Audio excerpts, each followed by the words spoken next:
Assalamualaikum warahmatullahi wabarakatuh. Selamat datang kembali pemirsa cerita sejarah. Trilogi Senjakala Pajajaran adalah serial video yang membahas sejarah kerajaan Pajajaran sepeninggal Prabu Siliwangi. Tayangan ini adalah tayangan yang kedua. Sebelum melanjutkan video ini, admin akan sajikan dulu ringkasan kisah pada tayangan yang pertama. Jika Anda belum menontonnya, Anda bisa klik tautan yang tampak pada layar, atau bisa Anda temukan linknya di kolom deskripsi. Pada video pertama dikisahkan bahwa masa keemasan tanah Pasundan terjadi pada masa pemerintahan Prabu Siliwangi yang bernama asli Jaya Dewata. Siliwangi mampu mempersatukan seluruh tanah Pasundan di bawah satu kemaharajaan yang disebut Pakuan Pajajaran. Di masa usia senja Siliwangi, tanda-tanda kehancuran Pajajaran sudah terlihat, yaitu ketika Syarif Hidayatullah yang adalah cucu Siliwangi memproklamasikan Cirebon sebagai kesultanan yang merdeka. Cirebon tidak tunduk lagi kepada Pajajaran. Sepeninggal Siliwangi, perang terbuka antara Syarif Hidayatullah melawan Surawi Sesa pengganti Siliwangi terjadi berkali-kali.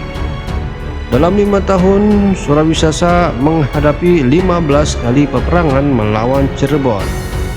Agresi Cirebon yang dibantu oleh Demak ke wilayah Galuh tidak dapat dibendung oleh Surawi Sesa. Akhirnya Pajajaran kehilangan separuh dari wilayah kekuasaannya. Bukan saja Galuh, Sunda Kelapa dan Banten pun lepas dari kekuasaan Pajajaran.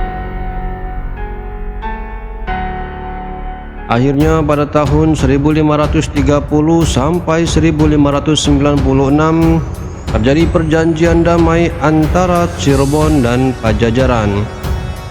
Perjanjian ditandatangani oleh Syarif Hidayatullah dan Surawi Sesa. Ikut bertandatangan juga dua putra Syarif Hidayatullah, yaitu putra mahkota Pangeran Pasarean dan Adipati Banten Pangeran Sabakingking alias Maulana Hasanuddin. Isi perjanjian damai itu adalah Pajajaran dan Cirebon saling mengakui kedaulatan masing-masing dan sebagai keturunan Sri Baduga Maharaja tidak akan saling menyerang. Semasa Surawi Sesa masih hidup, perjanjian damai itu tidak pernah dilanggar oleh kedua belah pihak. Akan tetapi sepeninggal Surawi Sesa, perang kembali meletus antara Maulana Hasanuddin dari Banten dengan raja-raja pengganti Surawi Sesa. Pemirsa, kita akan membahas serbuan pertama dan serbuan kedua Banten di bawah pimpinan Maulana Hasanuddin ke Pajajaran. Ada kisah unik dalam agresi Banten ke Pajajaran. Seorang raja yang gemar berpuasa akhirnya kalah dalam peperangan, dan seorang raja yang terlalu mengandalkan jimat-jimatnya akhirnya melarikan diri dari pertempuran. Kita juga akan mengungkap sejarah asal mula adanya suku Baduy di Lebak, Banten. Bagaimanakah kisah selengkapnya? Simak terus video ini hingga selesai.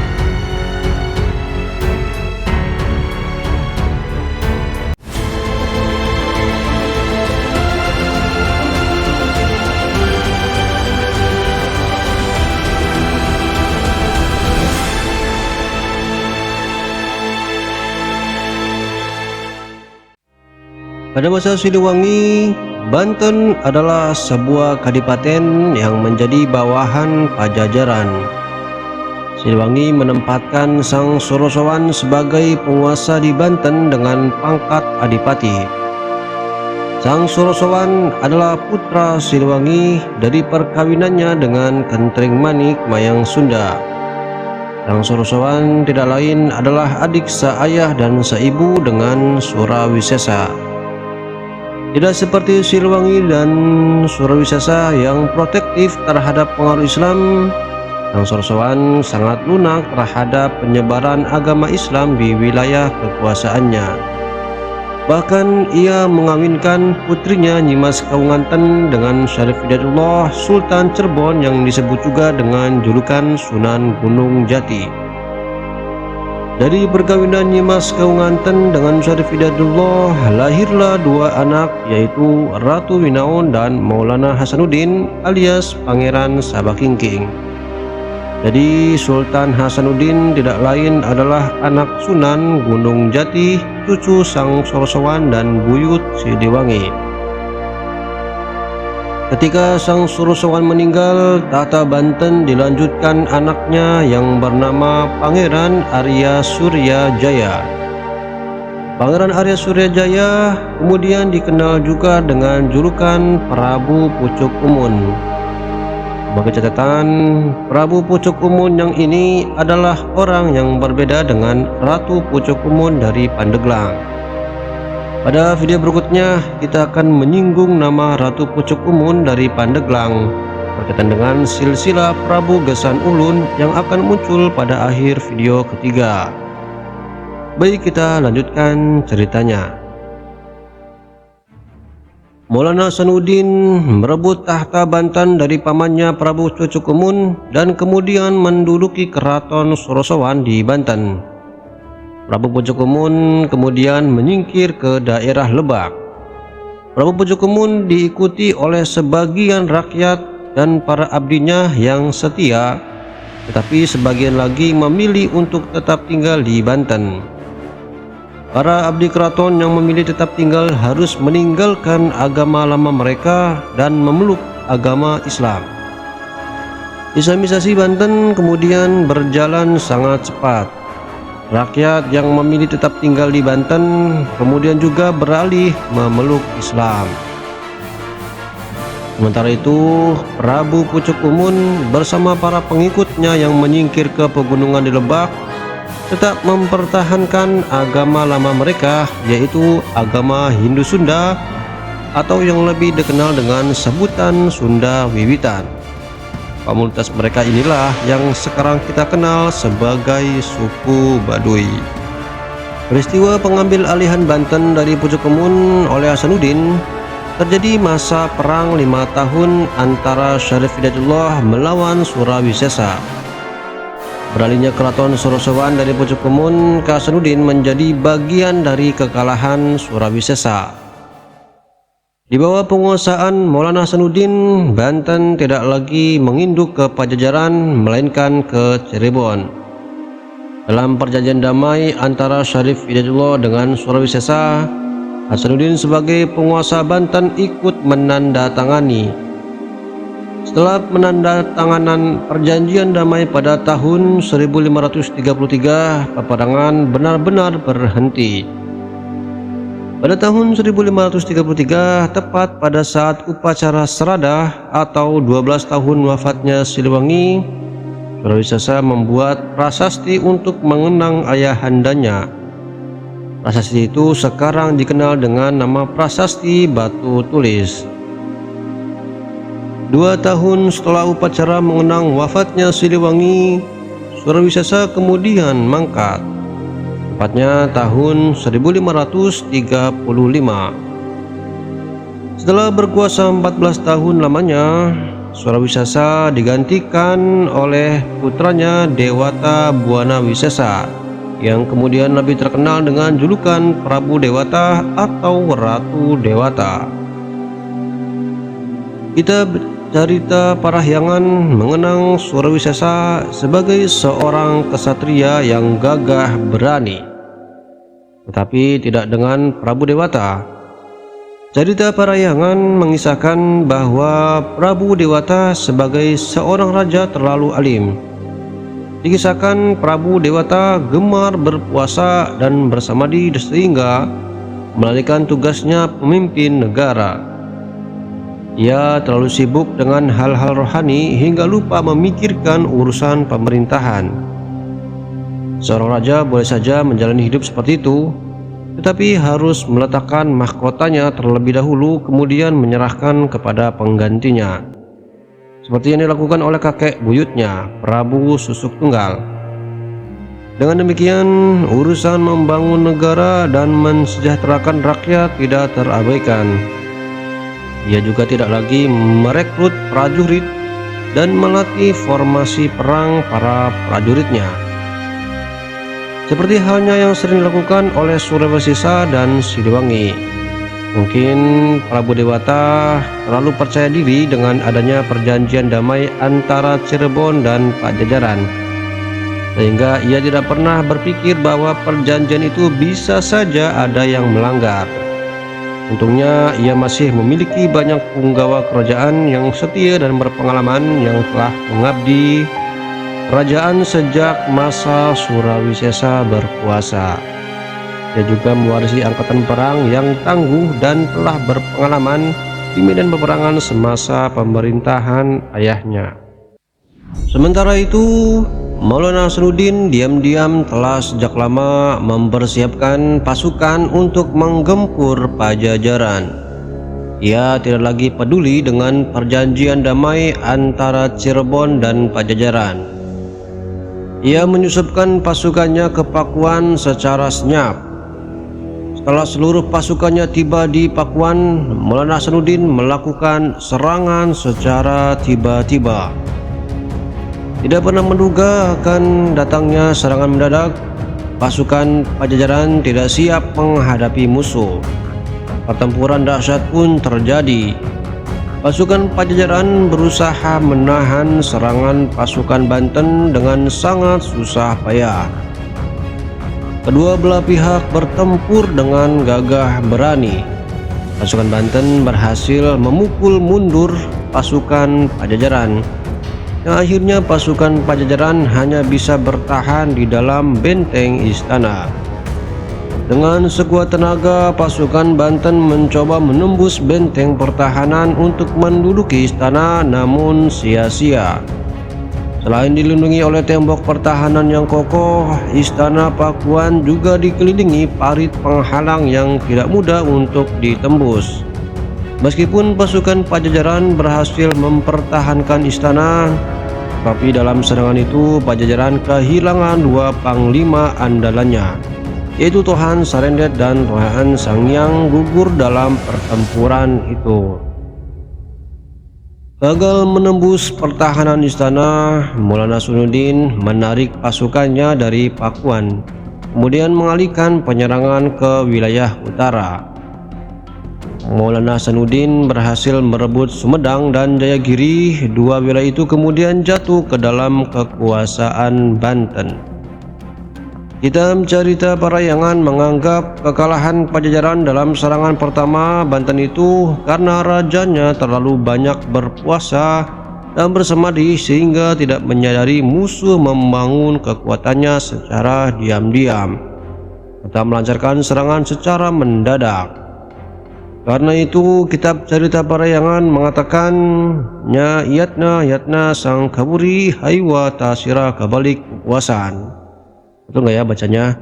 Yang artinya berhati-hatilah kalian yang akan datang, janganlah engkau berlindung di balik kuasa. Maksudnya, tugas seorang raja adalah mengatur negara, bukan berpuasa dan bersemadi. Admin tidak bermaksud mengejek orang yang sedang berpuasa. Yang admin sebutkan tadi adalah kritik kitab Carita Parahyangan kepada Prabu Dewata. Sekedar catatan, Prabu Dewata adalah penganut Hindu, tapi jika Anda tidak setuju dengan sebutan Hindu untuk agama Raja-Raja Pajajaran, karena menurut Anda mungkin yang benar adalah agama Sunda Wiwitan. Itu benar, sebab Sunda Wiwitan tidak lain adalah Hindu khas Sunda, yaitu sinkretisme antara Hindu dan kepercayaan asli orang Sunda zaman dahulu. Hal ini juga tidak berarti admin mengolok ajaran Hindu atau Sunda Wiwitan, hanya saja tampaknya praktek hidup Prabu Dewata terlalu ekstrim dan tidak seimbang, sehingga dapat diartikan sebenarnya dia pun menyimpang dari ajaran agamanya yang benar.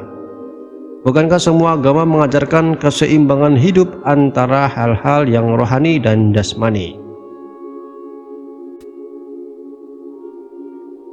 Setelah berkuasa 8 tahun, pada tahun 1543, Prabu Dewata wafat. Ia digantikan oleh putranya bernama Ratu Sakti Sang Manggabatan. Raja ini kemudian lebih dikenal dengan julukan Ratu Sakti atau Prabu Sakti. Jika ayahnya sebagai seorang raja yang terlalu religius dan mengabaikan urusan duniawi, termasuk juga mengabaikan urusan-urusan negara, Prabu Sakti justru kebalikannya. Ia mengabaikan ajaran agama dan etika, senang mengejar kenikmatan duniawi dan memerintah dengan tangan besi. Melihat ayahnya yang gagal memimpin kerajaan karena menjalani gaya hidup yang terlalu religius layaknya seorang resi, maka Prabu Sakti kemudian memandang rendah para resi, yang menurutnya para resi menjalani kehidupan yang sia-sia. Ia sering menghina dan melecehkan para resi. Ia juga tidak menaruh hormat kepada para pilih sepuh kerajaan yang telah berjasa banyak bagi negara. Prabu Sakti juga menarik pajak sangat tinggi dari rakyat untuk membiayai gaya hidupnya yang glamor.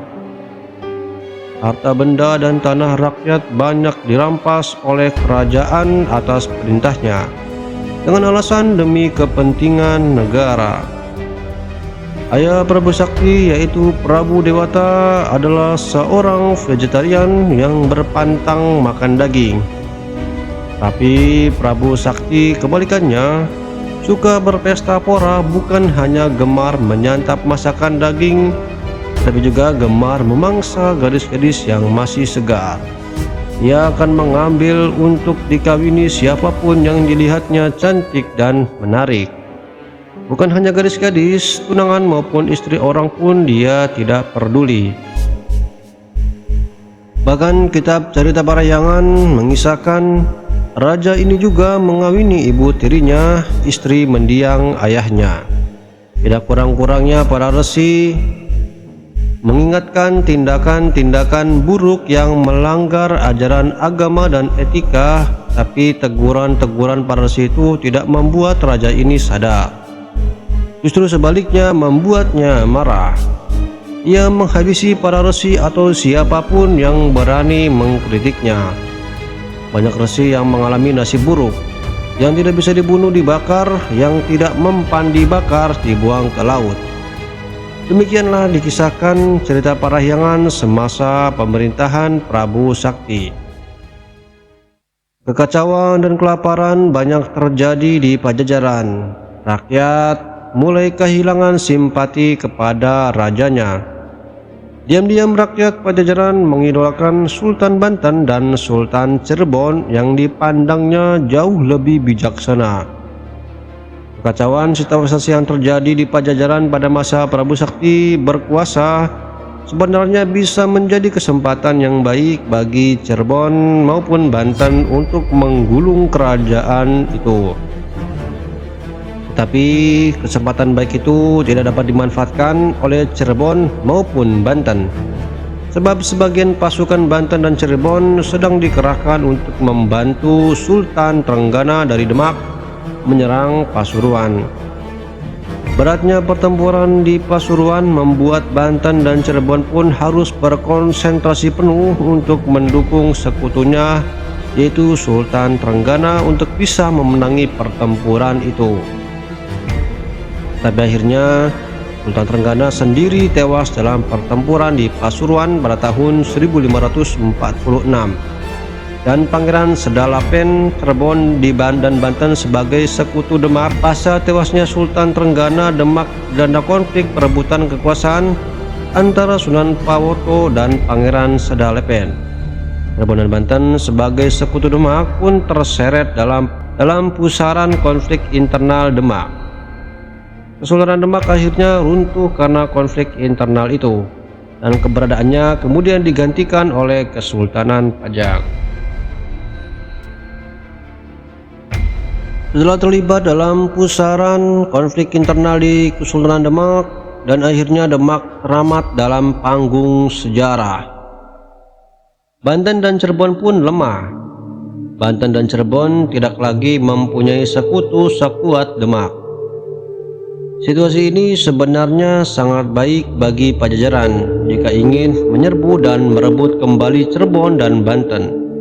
Tapi karena Pajajaran sendiri sedang dilanda kekacauan akibat diperintah oleh rajanya yang buruk, Pajajaran pun tidak dapat memanfaatkan situasi tersebut. Dengan cepat Banten dan Cirebon bangkit dan kembali memperkuat angkatan perangnya. Para pembesar Pajajaran melihat potensi ancaman kembali menguat. Dengan Pajajaran sendiri semakin lemah akibat ulah rajanya. Akhirnya pada tahun 1551 setelah memerintah selama 8 tahun, Prabu Sakti diturunkan secara paksa dari tahta dan diusir keluar dari istana. Prabu Sakti meninggal dalam pengasingan dan dimakamkan di Pengpelangan. Pengganti Prabu Sakti adalah putranya Prabu Nilakendra. Prabu Nilakendra memerintah Pajajaran dalam situasi kepanikan. Di satu sisi dia harus mengatasi krisis ekonomi yang menyebabkan rakyat mengalami bencana kelaparan. Di sisi lain dia harus mengantisipasi serangan Banten yang terlihat semakin intensif memperkuat militernya. Bahkan baru setahun Nilakendra memerintah, Banten resmi menjadi kesultanan yang berdaulat. Maulana Hasanuddin memisahkan diri dari Cirebon dan mendirikan kerajaannya sendiri di Banten pada tahun 1552. Di tengah rasa frustasi, Nilakendra akhirnya mengambil jalan pintas mencari kesaktian dengan mengikuti ajaran Tantra atau Tantrayana. Dia dan para perwiranya mempraktikkan Tantrayana dengan berharap bisa memperoleh kesaktian untuk dapat menghadapi serangan Banten. Tantrayana inilah yang dipraktikkan oleh Prabu Kertanegara dari Singasari dan Adityawarman dari Malayapura. Kita akan membahas tentang aliran Tantrayana pada kesempatan yang lain. Sederhananya, Tantrayana adalah ajaran yang mengambil jalan kebalikan dari jalan yang diajarkan oleh Buddha dalam mencapai kesempurnaan. Untuk mencapai kesempurnaan, Buddha mengajarkan untuk berpantang makan daging. Tantrayana justru berpesta daging dalam ritualnya. Buddha mengajarkan untuk menghindari minuman yang memabukkan. Tantrayana justru minum alkohol hingga mabuk dalam ritualnya. Buddha mengajarkan harga berpantang senggama. Tantrayana justru melakukan senggama bersama-sama dalam ritualnya. Puncak ritual Tantrayana adalah bersatunya lingga dan yoni, yaitu persenggamaan laki-laki dan perempuan. Bersatunya laki-laki dan perempuan dianggap sebagai bersatunya kekuatan negatif dan positif yang akan melahirkan energi yang sangat dahsyat. Sebagai catatan, pengertian Tantrayana menurut beberapa literatur tidaklah sesederhana itu. Bahkan praktek yang demikian itu dipandang sebagai penyimpangan dari Tantrayana yang sesungguhnya. Tapi bagi yang ingin mencari kesaktian dengan jalan pintas, cara-cara itu dulu sering dipraktikan. Dalam hasanah ilmu-ilmu kanuragan dikenal adanya aliran hitam dan aliran putih. Penganut aliran putih memperoleh kedigdayaan dengan mengekang hawa nafsu. Tapi penganut aliran hitam justru mengumbar hawa nafsu. Maka jalan aliran putih adalah jalan yang sulit dan berat, sementara jalan aliran hitam adalah jalan yang mudah dan menyenangkan. Nampaknya Prabu Dewata, kakek Prabu Nilakendra, mencoba menjalani aliran putih, tapi dipandang gagal. Maka Prabu Nilakendra mengambil jalan yang mudah, yaitu jalan hitam. Kitab cerita Parayangan menyebutkan juga Nilakendra mengandalkan batu hitam. Batu hitam diartikan oleh para ahli maksudnya adalah jimat.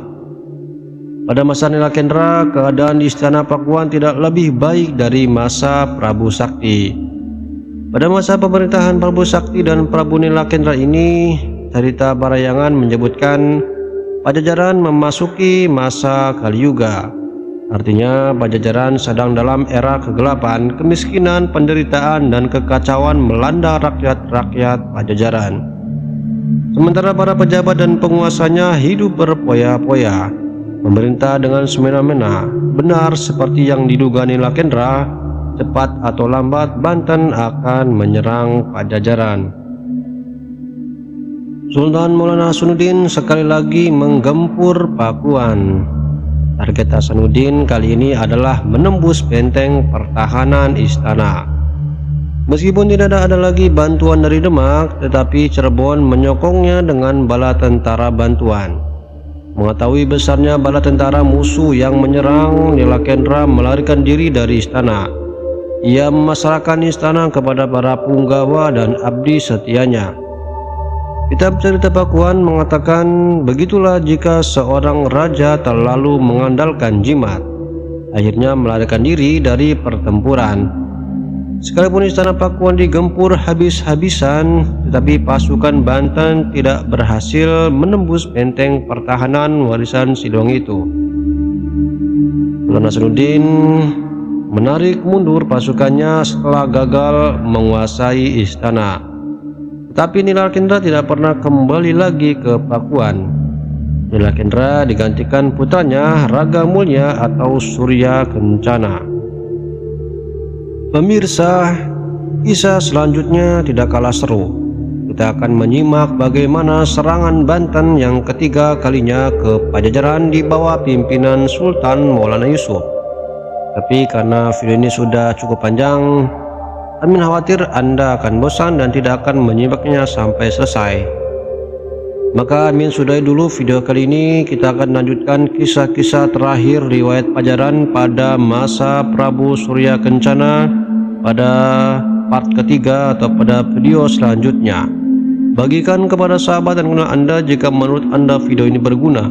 Mohon maaf jika ada kata-kata yang melukai perasaan. Juga mohon maaf jika dalam narasi ini ada kekurangan maupun kekeliruan. Narasi ini disusun diolah dari berbagai sumber. Jika Anda mempunyai pendapat yang berbeda, silahkan tulis di kolom komentar. Terima kasih sudah menyimak video ini hingga selesai. Salam sejarah, salam budaya.